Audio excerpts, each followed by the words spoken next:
And welcome back. The Memphis Safe Task Force, and specifically the presence of the National Guard, has Memphis divided.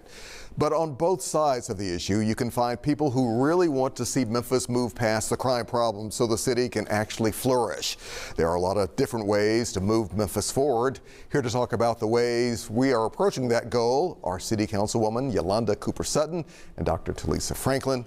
Ladies, welcome back to 3 at 3. So good to see you both. You're looking fantastic over there. Always great to be here. My pleasure. Doctor, let's begin with you. Okay. Why do we need to have this not only conversation, but actually to take action to move Memphis forward? Well, you know, it's going to take all of us, and this is a vision that I had to be a bridge, right? To be a bridge for the community and for our elected. So this is allowing everybody to be on my back, and let's make sure everybody have a voice. Because what sometimes I feel there's a disconnect in moving our community forward is that the community doesn't feel connected to our elected, and sometimes our elected are not connected to the community. And so this is going to be a way for everybody to have a voice, to feel valued, heard, and seen how we move Memphis forward. Because we can't do it in silos no more. It's over. It's about teamwork, putting it together. Councilwoman, when we actually can come together as one voice, can we actually make a difference here? What do you see? What do you hear? What do you know? I know that we can. We just have to have the right people in the right place and position the ones that really want to see this city move forward.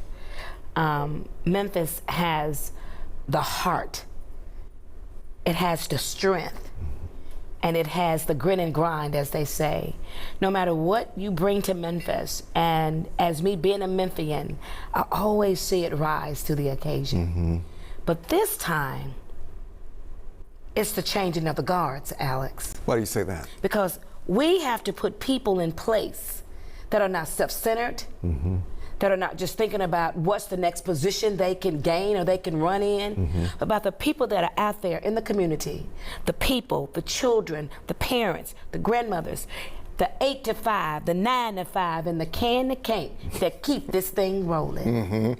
Dr. Franklin, there are so many folks out there who need help. Yes. But feel they don't have that connection as to who to reach out to. Absolutely, and that's one of the reasons why the vision gave me to move Memphis forward, to be a connector. And also is to make sure there's accountability piece, right? Because many people feel, well, I call them or they don't answer, this, that, and other. We got to make sure that it's out all the way out in the open, that our people that are elected to represent us are truly representing us, not just on camera, Alex, but at the table. Because what I believe in some instances, we have some great leaders, but we also have some leaders that look good on camera, but out behind the scenes, they're not representing us. And we got to make sure it's about the people. And so we got all this uproar that's happening in our city, and it's like, Lord, what do we do? How do I be a vessel to help move Memphis forward? And so what I did, because I have a relationship with the community and I have a relationship with elected officials, I said, well, I'm gonna be the bridge. So I called the elected officials and say, hey,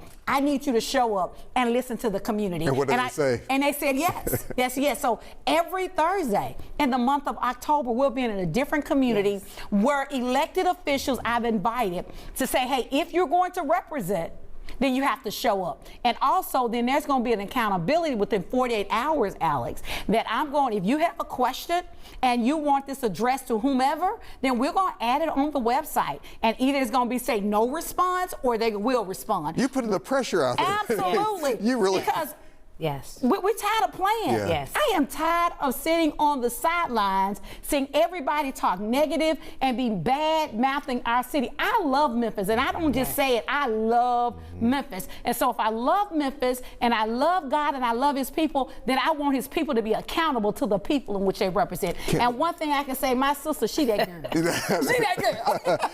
Councilwoman, when you are responsible, when you are accountable, there was a situation involving you, 83-year-old Memphis lady. 83-year-old, about to be evicted. What happened? I got the call. It was my responsibility. When I took that oath on January 1st of 2024, I put my hand on the Bible and swore to do the things that this city needs. What the people put me there. I didn't put myself there. The people put me there. So I owe it to the people to work for the people, sun up, sun down. The people of Memphis has not seen our politicians show up for them like they should. A lot of mouth, but no results. All the money that comes through this city and our communities look the way they look. Our children in the Memphis Shelby County school system on a reading level as 3rd grade, it would have been unacceptable in the day that I was growing up in. I'm sure unacceptable in the days that you were growing up in. doubt. Because we had to do nothing, but the pressure was, as being black and brown people, and Memphis being a predominantly African American, brown, black, it is already a stigma on us. Let's just keep it real. But however, when the majority of your elected officials look like me and you, and there's no dollars it's a problem. Where is the money? Are we stepping up enough as a community? Some of our leaders, are we speaking out enough, or are No. we pushing back enough as we should when No. it comes to some issues, even involving the National Yes. Guard? We should have, all this should have been done, Alex, when Patel made that first. When he made that first statement that our city, the city that we love, the city that I love, the city that the Lord brought me here to be a representative of, we should have cut his knees, should have cut him at his knees when they said it, but we didn't. So I take it we're going to have conversations like this when? Because I would imagine a lot of folks watching Yes. want to know, Doctor, where do they need to be? Yes. This Thursday at the New Bellevue Ministries, it will be these type of conversation. You have Councilwoman Yolanda Cooper Sutton, State Representative Antonio Parkinson, State Senator London Lamar, and asking the safety questions, Chief Davis.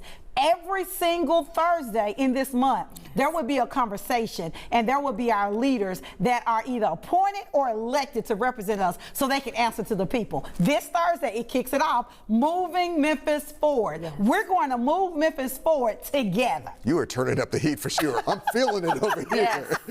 Yes. Ladies, thank you so much. Thank you. Let's keep this conversation going. Yes. All right. Thank you, ladies. Thank Thank you. you. All right.